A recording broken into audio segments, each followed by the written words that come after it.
A paz do nosso Senhor Jesus Cristo. Estamos aqui hoje para mais um dia de leitura. Senhor Deus e Pai, esteja conosco, Senhor, nesta leitura, Pai. Que as Tuas palavras, Senhor, sejam ensinamentos ao nosso coração e nos direcione cada vez mais para perto de Ti, em nome de Jesus. Lembrando que a gente está no segundo livro de Samuel. No meu canal você vai encontrar todos os vídeos desde o primeiro capítulo de Gênesis, tá? Cada dia eu postei um vídeo. E ontem a gente terminou com a morte de Abner, né? E de Joabe. Hoje a gente vai ver a morte de Isbosete. Capítulo 4. Ouvindo, pois, o filho de Saul que Abner morrera em Hebrom, as mãos lhe afrouxaram e todo Israel temeu. E tinha o filho de Saul 2 homens capitães de tropas. Era o nome de um Baaná e o nome de outro Recabe, filhos de Rimom, o Beerotita, dos filhos de Benjamim, porque também Beerote se reputava de Benjamim. E tinha fugido os Beerotitas para Gitaim, e ali tem peregrinado até o dia de hoje. E Jonatas, filho de Saul, tinha um filho aleijado de ambos os pés. Era da idade de 5 anos quando as novas de Saul e Jonatas vieram a Jezreel. E sua mãe o tomou e fugiu. E sucedeu que, apressando-se ela em fugir, ele caiu e ficou coxo. O seu nome era Mefibosete.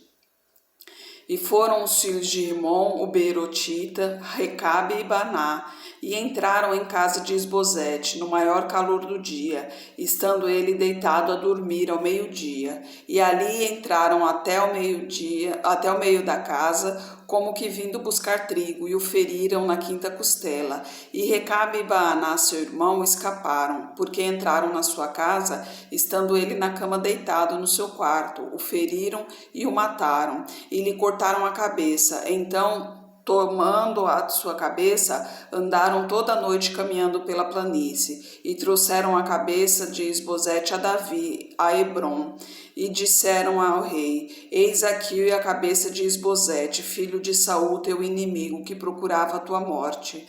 Assim o Senhor vingou hoje o meu rei, meu senhor, ao de Saul e da sua descendência. Porém Davi, respondendo a Recabe e a Baaná, seu irmão, filhos de Rimom, o Beerotita, disse-lhe: Vive o Senhor que remiu a minha alma de toda adversidade. Se aquele que me trouxe novas, dizendo: Eis que Saul é morto, percebendo-lhe, porém, aos olhos que era como quem trazia boas novas, eu logo lancei mão dele e o matei em Ziclague, cuidando ele que eu por isso lhe desse alvíceras. Quanto mais a ímpios homens que mataram um homem justo em sua casa, sobre sua cama. Agora, pois, não requereria eu seu sangue de vossas mãos, e não vos exterminaria na terra? E deu Davi ordem a seus moços que os matassem, e cortaram-lhe os pés e as mãos, e os penduraram sobre o tanque de Hebrom. Tomaram, porém, a cabeça de Isbosete e sepultaram na sepultura de Abner em Hebrom, né? Lembrando que Saul tinha feito uma promessa, Davi tinha feito uma promessa a Jonatas, filho de Saul, de manter a descendência, né?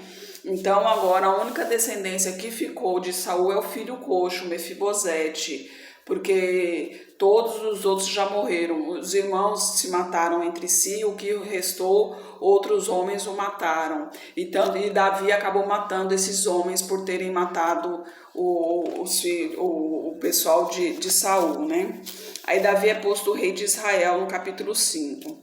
Então todas as tribos de Israel vieram a Davi em Hebrom e falaram, dizendo: Eis-nos aqui, somos teus ossos e tua carne. E também outrora, sendo Saul ainda rei sobre nós, eras tu o que saías e entravas com Israel. E também o Senhor te disse: Tu apacentarás o meu povo de Israel e serás chefe sobre Israel. Assim, pois, todos os anciãos de Israel vieram ao rei em Hebrom. E o rei Davi fez com eles acordo em Hebrom perante o Senhor. E ungiram a Davi rei sobre Israel. Da idade de 30 anos era Davi quando começou a reinar. 40 anos reinou. Em Hebrom reinou sobre Judá 7 anos e 6 meses. E em Jerusalém reinou 33 anos sobre todo Israel e Judá. E partiu o rei com seus homens a Jerusalém contra os jebuseus que habitavam naquela terra, e falaram a Davi, dizendo: Não entrarás aqui, pois os cegos e os coxos te repelirão, querendo dizer: Não entrará Davi aqui. Porém, Davi tomou a fortaleza de Sião, esta é a cidade de Davi, porque Davi disse naquele dia: Qualquer que ferir os jebuseus e chegar ao canal, aos coxos e aos cegos, que a alma de Davi aborrece, será cabeça e capitão. Por isso se diz: nem cego nem coxo entrará nesta casa. Assim habitou Davi na fortaleza e a chamou a cidade de Davi. E Davi foi edificando em redor desde Milo para dentro. E Davi ia cada vez mais aumentando e crescendo, porque o Senhor Deus dos exércitos era com ele. E Irão, o rei de Tiro, enviou mensageiros a Davi e a madeira de cedro, carpinteiros e pedreiros, que edificaram a Davi uma casa. E entendeu Davi que o Senhor o confirmara rei sobre Israel e que exaltara o seu reino por amor de seu povo. E tomou Davi mais concubinas e mulheres de Jerusalém, depois que viera de Hebrom, e nascera a Davi mais filhos e filhas. Estes são os nomes que lhes nasceram em Jerusalém: Samua, Sobabe, Natã e Salomão, Ilba, Elisua, Nefeg e Jafia, Elisama, Eliada e Elifelete. Ouvindo, pois, os filisteus que haviam ungido a Davi rei sobre Israel, todos os filisteus subiram em busca de Davi, o que, ouvindo Davi, desceu à fortaleza. E os filisteus vieram e se estenderam pelo vale de Refaíns. E Davi consultou ao Senhor, dizendo: Subirei contra os filisteus, entregar-mos-ás nas minhas mãos? E disse o Senhor a Davi: Sobe, porque certamente entreguei os filisteus nas tuas mãos.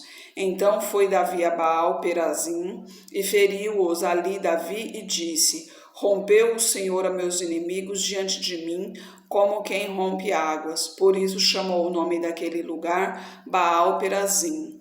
E deixaram ali os seus ídolos, e Davi e os seus homens os tomaram. E os filisteus tornaram a subir e se estenderam pelo vale de Refaíns. E Davi consultou ao Senhor, o qual disse: Não subirás, mas rodeia por detrás deles, e virás a eles por defronte das amoreiras. E há de ser que, ouvindo tu um estrondo de marcha pelas copas das amoreiras, então te apressarás, porque o Senhor saiu então diante de ti a ferir o arraial dos filisteus. E fez Davi assim como o Senhor lhe tinha ordenado, e feriu os filisteus desde Geba até chegar a Gezer. Aqui, para você ver, né? Davi nunca deixa de perguntar ao Senhor. Ele poderia muito bem, já de cara, ir contra os filisteus, afinal de contas, ele já venceu os filisteus mais de uma vez, né? Mas não, ele primeiro quis saber qual era a ordenança de Deus. E Deus o ordenou na primeira vez que ele iria vencer, e na segunda vez ele disse: não, vai por detrás. Ele mudou as ordenanças, né? Não foi igual da vez anterior. Ele modificou para ver se realmente Davi iria cumprir as suas ordens, e Davi cumpriu. Por isso, Davi foi vencedor mais uma vez perante os filisteus. Agora Davi traz a arca para Jerusalém, no capítulo 6. E tornou Davi a ajuntar todos os escolhidos de Israel, em número de 30.000, e levantou-se Davi e partiu, com todo o povo que tinha consigo, a Baalá de Judá, para levarem dali para cima a arca de Deus, sobre a qual se invoca o nome do Senhor dos exércitos, que se assenta entre os querubins. E puseram a arca de Deus em um carro novo, e a levaram da casa de Aminadab, que está em Geba, e Uzá e Aiô, filhos de Aminadab, guiavam o carro novo. E levando-o da casa de Aminadab, que está em Geba, com a arca de Deus, Aiô ia diante da arca. Davi e toda a casa de Israel festejavam perante o Senhor, com toda a sorte de instrumentos de pau de faia, como também com harpas, saltérios, tamborins, com pandeiros e símbolos. E chegando à eira de Nacon, estendeu Uzá a mão à arca de Deus e pegou nela,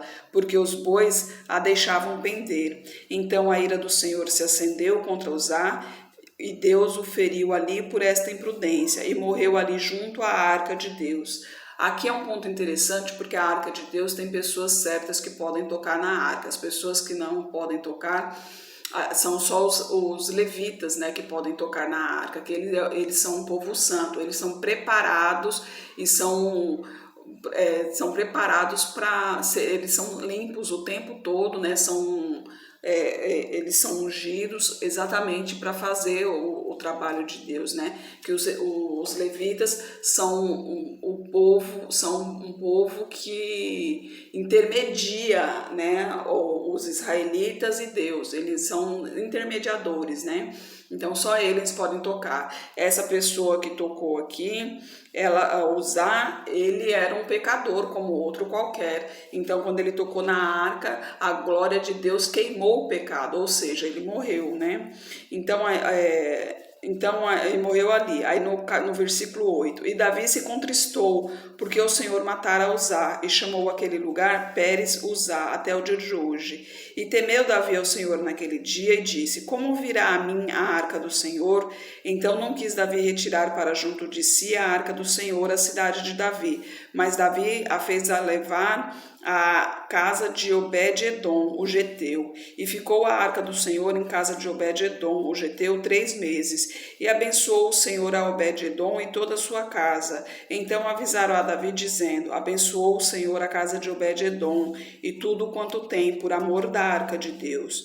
Foi, pois, Davi e trouxe a arca de Deus para cima da casa de Obed-edom, a cidade de Davi, com alegria. E sucedeu que, quando os que levavam a arca do Senhor tinham dado 6 passos, sacrificavam bois e carneiros cevados.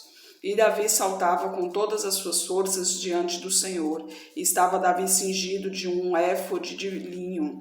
Assim, subindo, levavam Davi e todo Israel a arca do Senhor, com júbilo e ao som das trombetas. E sucedeu que, entrando a arca do Senhor na cidade de Davi, Mical, a filha de Saul, estava olhando pela janela. E vendo ao rei Davi, que ia bailando e saltando diante do Senhor, o desprezou no seu coração, e introduzindo a arca do Senhor, a puseram no seu lugar, na tenda que Davi lhe armara. E ofereceu Davi holocaustos e ofertas pacíficas perante o Senhor. E acabando Davi de oferecer os holocaustos e ofertas pacíficas, abençoou o povo em nome do Senhor dos Exércitos, e repartiu a todo o povo e a toda a multidão de Israel, desde os homens até as mulheres, a cada um bolo de pão, um bom pedaço de carne e um cacho de passas. Então retirou-se todo o povo, cada um para a sua casa.